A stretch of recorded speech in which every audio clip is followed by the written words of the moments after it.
June 2025. The world stood on the edge of uncertainty as a long-simmering crisis finally reached its boiling point. Tensions between the United States and Iran, which had been building for years, finally erupted into open conflict. The air was thick with anxiety as both nations braced for the unknown. President Donald Trump, in a dramatic late-night address, announced that he had ordered airstrikes on 3 Iranian nuclear sites. This was not a reaction to an immediate attack, but a calculated, preemptive move.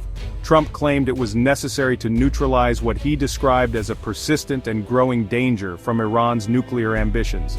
The strikes were swift, precise, and devastating. Explosions lit up the night sky, sending shockwaves through the region, and leaving the world in a state of collective disbelief.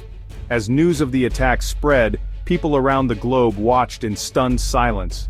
The United Nations Security Council called an emergency meeting, but the world could do little except wait for Iran's response. That response came days later. In the dead of night, Iranian missiles streaked across the sky, targeting a U.S. military base in Qatar. Sirens blared as personnel scrambled for cover, and the world held its breath. But this was no ordinary escalation. In a surprising twist, President Trump revealed that Iran had actually warned the U.S. in advance of the attack. This back-channel communication signaled that, despite the violence, both sides were desperate to avoid a full-scale war. Meanwhile, Israel had already taken matters into its own hands. Israeli fighter jets struck deep inside Iran, eliminating key military officials and further complicating the crisis. The U.S. publicly claimed that Israel acted independently, but many questioned the true level of coordination between the two allies. Behind closed doors, officials debated the risks of further escalation. American forces intercepted a barrage of Iranian drones and missiles aimed at Israel, raising new questions about who was really calling the shots and how far the conflict might spiral. This crisis was the culmination of years of unpredictable U.S. policy, aggressive rhetoric, crippling sanctions, and sudden, often contradictory offers of negotiation. Each move seemed to push the region closer to the brink. President Trump tried to project strength, but he was also keenly aware of the dangers of a major war. He walked a dangerous tightrope, balancing threats with last-minute diplomacy, hoping to avoid disaster while maintaining his image. The strikes, Iran's measured response, and a fragile, uneasy ceasefire left the world on edge. Was this all part of a grand strategy or simply a reckless gamble with global consequences? In this moment, the line between calculated action and chaos had never been thinner. The world watched, uncertain whether the next move would bring peace or plunge us all into deeper conflict. In the U.S., Trump's strikes triggered immediate, fierce backlash from Democrats, who wasted no time in voicing their outrage. The halls of Congress and the streets outside the Capitol quickly filled with urgent calls for accountability, as Democratic lawmakers and activists demanded answers and action. They accused him of recklessness, bypassing Congress, and dragging the nation toward another Middle East war. Many Democrats argued that the president's decision to act unilaterally set a dangerous precedent, undermining the checks and balances that are fundamental to American democracy. Senator Tim Kaine and others argued the president's actions were unconstitutional and lacked a clear strategy. They pressed for clarity on the administration's objectives, questioning whether there was any long-term plan or simply a series of impulsive moves. Democrats hammered home the need for congressional oversight, warning that Trump was acting like a monarch. They insisted that the power to declare war belongs to Congress, not the president alone, and called for immediate hearings to rein in executive overreach. They claimed the strikes would isolate America and endanger troops. Concerns grew about the safety of U.S. service members stationed abroad, as Democrats warned that retaliation could put countless lives at risk and destabilize the region even further. The message was clear: this was Trump's war, and it was a grave mistake. Protesters and commentators alike echoed Democratic leaders, arguing that the administration's actions would have long-lasting consequences for America's global standing. Democrats questioned the timing and motives, suggesting political distraction rather than national security. Some speculated that the strikes were meant to divert attention from domestic controversies, rather than address any real threat abroad. Senate Majority Leader Schumer criticized the administration for withholding intelligence briefings. He argued that without transparency, Congress and the American people were left in the dark about the true risks and intentions behind the strikes. The political divide deepened, with Democrats positioning themselves as the voice of reason against an erratic president. They rallied together, presenting a united front and vowing to hold the administration accountable for its actions. Their public opposition shaped the early narrative, fueling partisan debate across the country. As the story unfolded, Americans everywhere watched closely, aware that the stakes had never been higher for both the nation and the world. Amid the uproar, a new label surfaced: blowhard. In politics, a blowhard is someone whose loud, dramatic statements aren't matched by real conviction or action. The term was aimed at Democrats who loudly condemned Trump's Iran policy, but whose outrage seemed more like theater than substance. It implied hypocrisy, publicly denouncing the strikes while privately understanding or even supporting the strategic logic. The blowhard label resonated because it tapped into public cynicism about politicians' sincerity. It suggested that some Democrats' outrage was more about energizing their base than genuine opposition. The accusation, performance over principle, and a double game played for political gain.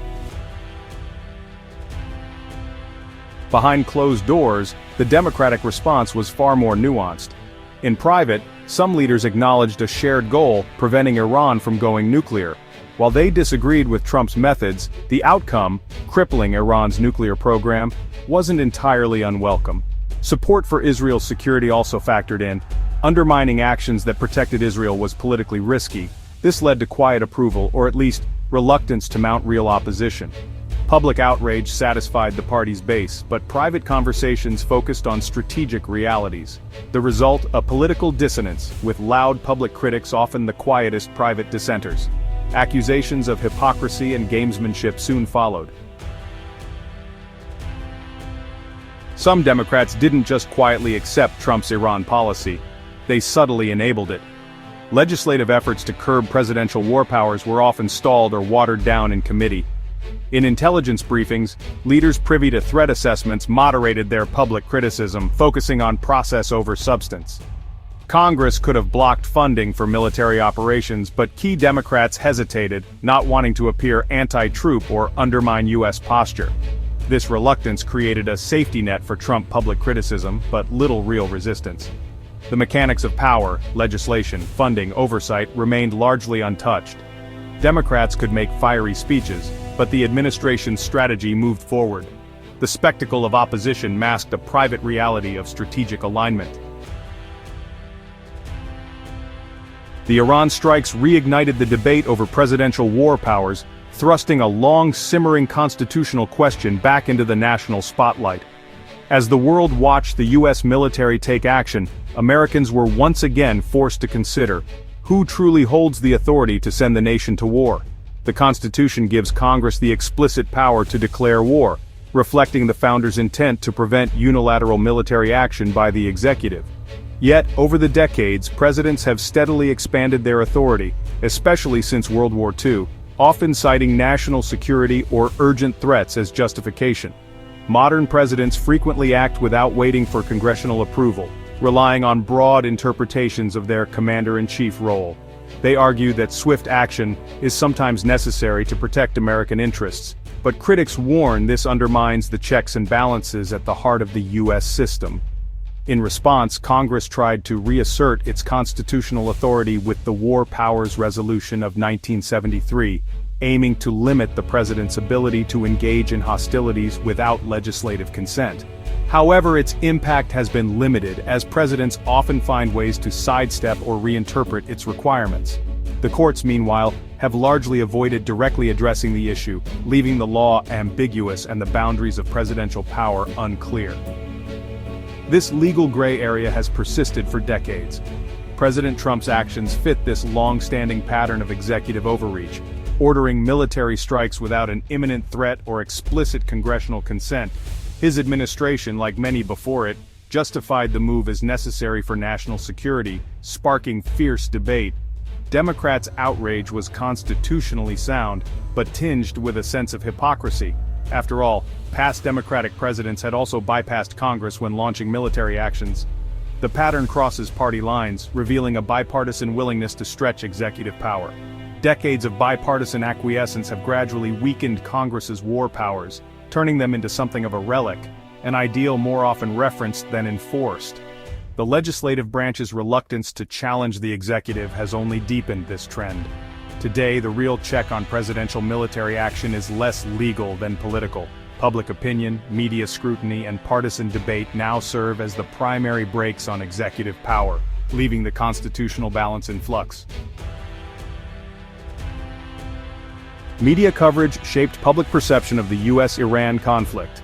Mainstream outlets often portrayed Iran as the aggressor, downplaying historical context and US actions. This wasn't a conspiracy but a result of relying on official sources and established narratives. The government's perspective dominated, making it hard for alternative views to break through. This environment made Democrats' process-based arguments less compelling to a public primed to see Iran as a threat. The media's framing, intentionally or not, bolstered the administration's case and made Democratic opposition seem partisan. The gap between Democrats' public words and private actions was stark. In public, they projected righteous anger and principled opposition, reassuring their base and denouncing Trump. In private, they acknowledged shared strategic goals, especially on Iran and Israel. Legislative responses were symbolic. Bills were introduced, but leadership didn't push for decisive votes or real constraints. The public show of opposition masked a lack of urgency behind the scenes. This duality isn't unique to Democrats, it's a feature of modern politics. Politicians speak one language to their base, another to the establishment. The danger public trust erodes when voters see the contradiction. Cynicism grows, and people believe real decisions happen out of sight. The result? A democracy where performance often trumps principle. The Trump-Iran episode exposes a deeper truth about politics: the gap between what leaders say and what they do. Public outrage and constitutional arguments were real, but so was private acquiescence. This duality is built into a system that demands both partisan combat and pragmatic governance. Politicians must rally their base while navigating the realities of national security. The responsibility falls to us, to look beyond headlines, compare words to actions, and question the narratives we're given. We must decide if we want simple rhetoric or honest, if messy, governance. The gap between words and deeds may never close, but understanding it makes us better citizens. Only by holding leaders accountable for both can democracy truly function.